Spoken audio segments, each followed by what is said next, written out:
श्री सत्यनारायण व्रत कथा अध्याय 4। सूत जी बोले, वैश्य ने मंगलाचार करके यात्रा आरंभ की और अपने नगर को चला। उनके थोड़ी ही दूर निकलने पर दंडी वेशधारी सत्यनारायण भगवान ने उनसे पूछा, हे साधु, तेरी नाव में क्या है? अभिमानी वणिक हंसता हुआ बोला, हे दंडी, आप क्यों पूछते हो? क्या धन लेने की इच्छा है? मेरी नाव में तो बेल और पत्ते भरे हैं। वैश्य का कठोर वचन सुनकर भगवान ने कहा, तुम्हारा वचन सत्य हो। दंडी ऐसा कहकर वहाँ से दूर चले गए और कुछ दूर जाकर समुद्र के किनारे बैठ गए।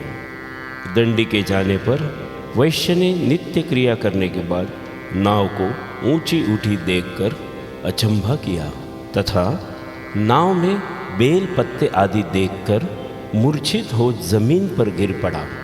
फिर मूर्छा खुलने पर अत्यंत शोक प्रकट करने लगा। तब उसका दामाद बोला कि आप शोक न करें, यह दंडी का श्राप है, अतः उनकी शरण में चलना चाहिए, तभी हमारी मनोकामना पूरी होगी। दामाद के वचन सुन वह दंडी के पास पहुंचा और अत्यंत भक्तिभाव से नमस्कार करके बोला, मैंने जो आपसे असत्य वचन कहे थे उनको क्षमा करो। ऐसा कहकर महान शोकातुर हो रोने लगा। तब दंडी भगवान बोले, हे वणिक पुत्र, मेरी आज्ञा से बार बार तुम्हें दुख प्राप्त हुआ है, तुम मेरी पूजा से विमुख हुआ। साधु बोला, हे भगवान, आपकी माया से ब्रह्मा आदि भी आपके रूप को नहीं जानते, तब मैं अज्ञानी कैसे जान सकता हूँ? आप प्रसन्न हो जाइए, मैं सामर्थ्य के अनुसार आपकी पूजा करूँगा। मेरी रक्षा करो और पहले के समान नौका में धन भर दो। उसके भक्ति युक्त वचन सुनकर भगवान प्रसन्न हो उसकी इच्छानुसार वर देकर अंतर्धान हो गए। तब उन्होंने नाव पर आकर देखा कि नाव धन से परिपूर्ण है। फिर वह भगवान सत्यनारायण का पूजन कर साथियों सहित अपने नगर को चला। जब अपने नगर के निकट पहुंचा तब दूत को घर भेजा। दूत ने साधु के घर जा उसकी स्त्री को नमस्कार कर कहा कि साधु अपने दामाद सहित इस नगर के समीप आ गए हैं। ऐसा वचन सुन साधु की स्त्री ने बड़े हर्ष के साथ सत्यदेव का पूजन कर पुत्री से कहा, मैं अपने पति के दर्शन को जाती हूँ, तू कार्य पूर्ण कर शीघ्र आ। माता के ऐसे वचन सुनकर कलावती प्रसाद छोड़कर पति के पास गई।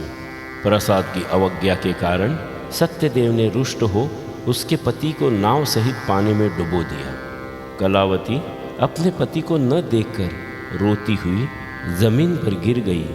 इस तरह नौका को डूबा हुआ तथा कन्या को रोता देख साधु दुखित हो बोला, हे प्रभु, मुझसे या मेरे परिवार से जो भूल हुई है उसे क्षमा करो। उसके दीन वचन सुनकर सत्यदेव प्रसन्न हो गए और आकाशवाणी हुई, हे साधु, तेरी कन्या मेरे प्रसाद को छोड़कर आई है, इसलिए इसका पति अदृश्य हुआ है। ऐसी आकाशवाणी सुनकर कलावती ने घर पहुंचकर प्रसाद खाया, फिर आकर पति के दर्शन किए। तत्पश्चात साधु ने बंधु बांधवों सहित सत्यदेव का विधिपूर्वक पूजन किया। इस प्रकार वह इस लोक का सुख भोग कर अंत में स्वर्गलोक को गया। श्री सत्यनारायण व्रत कथा 4 अध्याय संपूर्ण।